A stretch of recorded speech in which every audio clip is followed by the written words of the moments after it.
నిడమానూరులో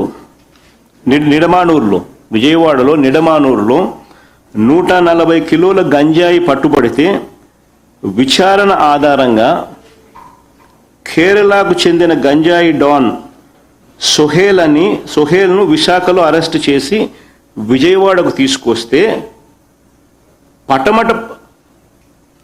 Patamata police station నుంచి తప్పించుకున్నాడు. తీరా చూస్తే తప్పించుకున్నాడు అనేది కాదు, తప్పించబడ్డాడు అన్నది. జూన్ 9న ఈ ఘటన జరిగితే ఇప్పటి వరకు ఆ సోహేల్ను పట్టుకోలేకపోయినారు. పోలీస్ స్టేషన్లో పెట్టినోడు కనపడకుండా పోతున్నాడు. విజయవాడలో నిడమానూరులో 140 కిలోల గంజాయి పట్టుబడితే విచారణ ఆధారంగా కేరళకు చెందిన గంజాయి డాన్ సోహేల్ను విశాఖలో అరెస్ట్ చేస్తే విజయవాడకు తీసుకువస్తే పటమట పోలీస్ స్టేషన్ నుంచి తప్పించుకున్నాడు.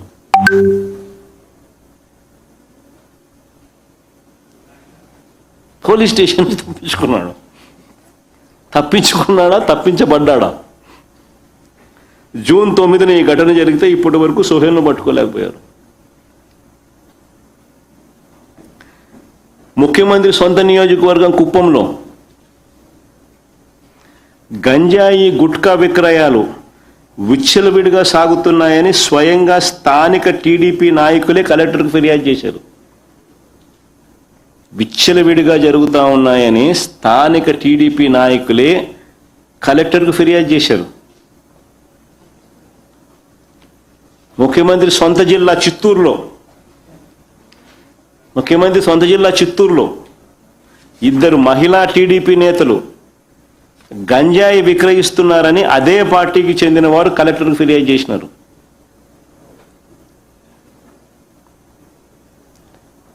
పల్నాడు జిల్లా సత్తెనపల్లిలో అధికార పార్టీకి చెందిన అనుచరులు తమిళనాడుకు 220 కేజీల గంజాయి తరలిస్తూ పట్టుబడ్డారు. All these are facts on record. కుప్పంకు చెందిన టీడీపీ నేతలు ఒరిస్సాలో గంజాయి విక్రయాలు చేస్తూ పట్టుబడ్డారు.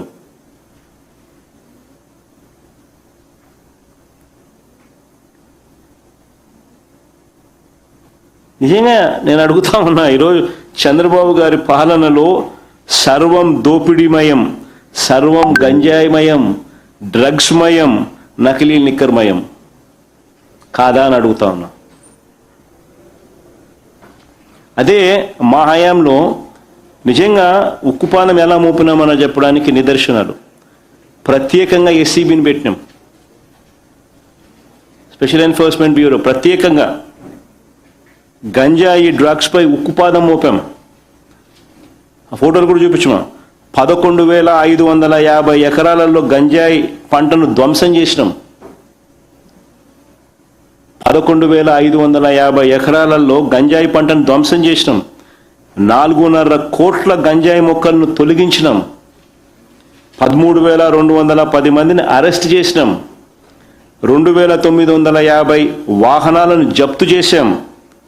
పొరుగు రాష్ట్రాలతో సమన్వయం చేసుకుని గంజాయి రవాణా జరిగే రూట్లన్నింటినీ బ్లాక్ చేశాం. ఏజెంట్ల మాయలో పడి వారు చెప్పినట్లుగా గంజాయి సాగు చేస్తూ జీవితాలను నాశనం చేసుకుంటా ఉన్న ట్రైబల్స్కు అదే పనిగా గుర్తించి ఆపరేషన్ పరివర్తన్, ఆపరేషన్ నవోదయం కార్యక్రమాలు అమలు చేశాం. 144 కోట్లు ఖర్చు చేసి ఆల్టర్నేట్ పంటలు సాగు చేసేలా ప్రోత్సహించాం.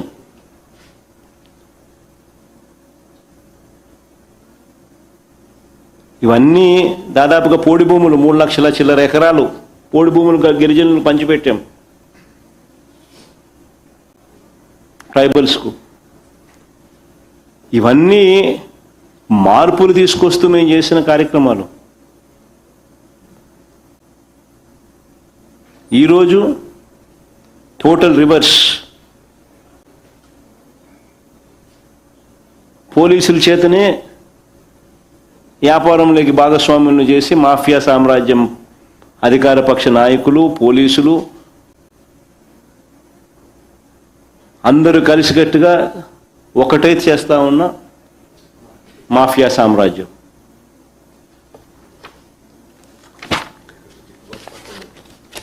ఈ రాష్ట్రంలో ఏ పంటకు గిట్టుబాటు ధర రైతులకు రావడం లేదు, కానీ ఒకే ఒక పంట గిట్టుబాటు ధర వస్తుంది, గంజాయికి మాత్రమే వస్తుంది చంద్రబాబు నాయుడు పాలనలో.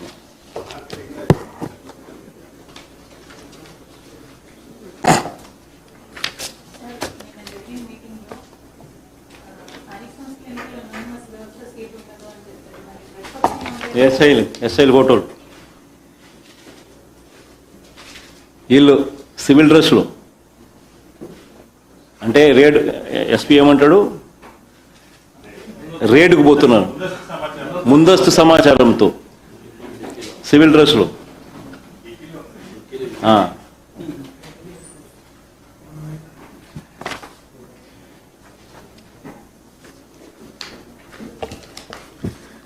అమ్మా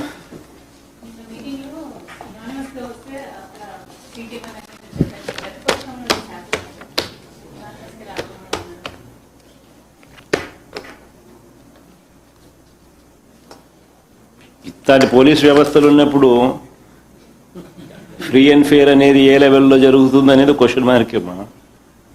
బట్ ప్రజాస్వామ్యంలో పోరాటం అనేది చేయాల్సిందే. Ultimately at the end of the day democracy should prevail. Ultimately ఈ స్థానిక సంస్థల్లో గెలుపు ఓటములు అనేది పెద్ద తేడా పడవు. జనరల్ ఎలక్షన్స్కి వచ్చేసరికి ప్రభుత్వం మీద ఈ లెవెల్ వ్యతిరేకత ఉన్నప్పుడు నువ్వు ఫ్రీ అండ్ ఫెయిర్ పోల్ జరుపుకోకుండా పోలీసులను వాడుకొని ఒకసారి చేసుకోగలుగుతావు. కానీ ఆ కోపం కింద మనకు నీకు గుర్తుండే ఉంటుంది, నంద్యాల బై ఎలక్షన్స్. నా పాదయాత్ర కన్నా ముందు నంద్యాల బై ఎలక్షన్ జరిగింది. దాన్ని టార్గెటెడ్గా చేసి పోలీసులు మొత్తం డంప్ చేసి, డబ్బులు విపరీతంగా డంపులు అక్కడ డంప్ చేసి, ప్రలోభాలు పెట్టి, భయపెట్టి, లీడర్లందరినీ అరెస్టులు చేసి, రకరకాల కార్యక్రమాలు చేసి బై ఎలక్షన్ గెలిచినారు. ఆ తర్వాత నా పాదయాత్ర జరిగింది, ఆ తర్వాత ఎలక్షన్లు వచ్చినాయి. అదే నంద్యాలనే 36,000 38,000తో గెలిచినాం తర్వాత. సో ఇది తేడా పడదు. ఇట్స్ ఆల్ చంద్రబాబు నాయుడు అనే వ్యక్తి తనను తాను ఫూల్ చేసుకునే దానికోసము, తన మైండ్ను ప్రజలను ఆ మాదిరిగా ట్యూన్ చేసుకోగలుగుతామని ఒక ఫాల్స్ నరేషన్ కోసము చేస్తారే తప్ప, ప్రజాస్వామ్యంలో ఎప్పుడైనా కూడా మనం మంచి చేశామా లేదా అన్న దాని మీద ఎలక్షన్లు జరగాలి. మా హయాంలో లోకల్ బాడీ ఎలక్షన్స్ జరిగినాయి, మా బటన్ల మీద జరిగినాయి. బటన్లు సరిగ్గా నొక్కగలిగినాం కాబట్టి, దేవుడి దయతో మేనిఫెస్టోలో చెప్పిన ప్రతి హామీని నెరవేర్చగలిగాం కాబట్టి ఆ రకమైన రిజల్ట్స్ మాకు లోకల్ బాడీస్లో వచ్చినాయి. ఈ మాదిరిగా పోలీసులను పెట్టుకోవడము, బుల్డోజ్ చేయడము, ఇవన్నీ ప్రజాస్వామ్యంలో ఎప్పుడు మంచిగా చేయడం. సార్, ఆంధ్రప్రదేశ్ ముఖ్యమంత్రి టెక్నికల్గా చాలా ఫాస్ట్గా ఉంటారు, కానీ శాస్త్రవేత్తలు ముందే హెచ్చరించారు ఏడాది క్రితం ఎల్నినో ప్రభావం వల్ల ఇబ్బందులు ఉంటాయని. కానీ ఇప్పటికీ కృష్ణా డెల్టాలో వరి పంట కానీ అన్ని కూడా ఇబ్బంది పడే పరిస్థితి. అదే చంద్రబాబు నాయుడు చాలా టెక్నికల్గా ఫాస్ట్గా ఉంటారు, కానీ శాస్త్రవేత్తలు ముందే హెచ్చరించిన వ్యవసాయ రంగం విషయంలో ఎందుకని అప్రమత్తంగా ఉండలేదు? ఈ కరువు పరిస్థితికి కారణం ఏంటి? అదే కదా నేను ఇంతసేపు సుదీర్ఘంగా నీకు వివరించింది. అదే కదా నేను అడుగుతాను. ఇంత నీకు ఎల్నినో అని తెలుసు, డెఫిసిట్ అని తెలుసు, మరి డెఫిసిట్ అని తెలిసినా, ఎల్నినో అని తెలిసినా నువ్వు కంటింజెన్సీ ప్లాన్ అనేది ఎందుకు పెట్టలేదు అనేదిగా నేను ఇంతసేపు ఆధారాలతో సహా నేను క్వశ్చన్ చేస్తా వచ్చిందా.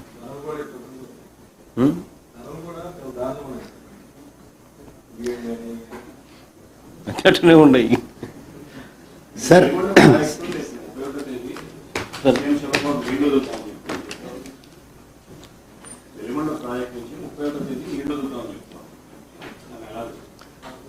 వెలుగొండ ప్రాజెక్టులో ఆయన చేసింది ఏమిటి అనేది ఒకసారి హిస్టరీ ఒకసారి చూడాలి. ఒకసారి రాజశేఖర్ చేసింది ఎవరన్నా అంటే రాజశేఖర రెడ్డి గారు, తర్వాత జగన్మోహన్ రెడ్డి గారు.